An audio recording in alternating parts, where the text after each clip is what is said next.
Hello and welcome to the Beginner's Cloak of Flame build guide for Path of Exile patch 1.3.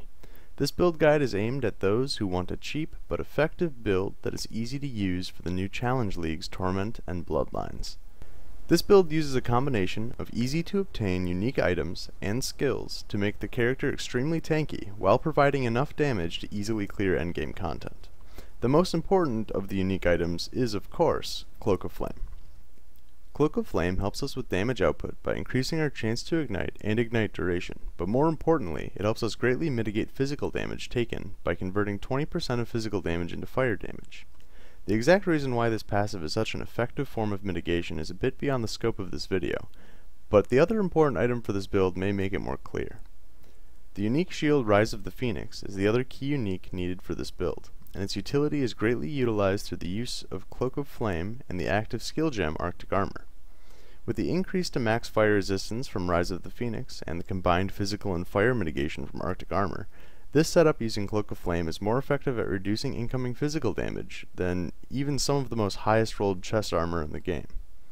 Another benefit that this build provides is that the required items to make the build function are relatively cheap and should be obtainable by the time you will need to use them through simple trading with other players.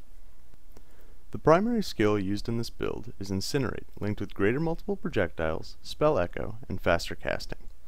This setup combined with Righteous Fire provides an extremely strong shotgun effect, resulting in a high amount of damage.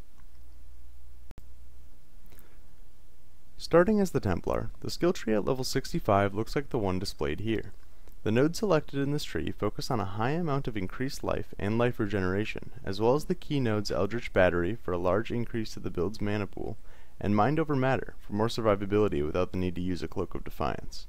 If you would like more guidance navigating the skill tree for this build, be sure to check out the build guide linked in the description. At level 65, with this skill tree and Raiz of the Phoenix equipped, running Righteous Fire should now cause no degeneration to your health pool, making using the skill much less risky. It is highly advised that you wait until this point to use Righteous Fire.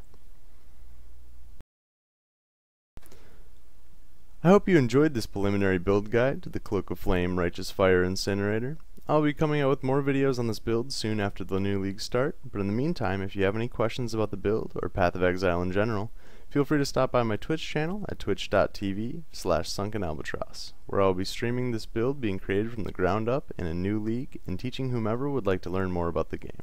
Thanks so much for watching, and I'll see you in Raid class.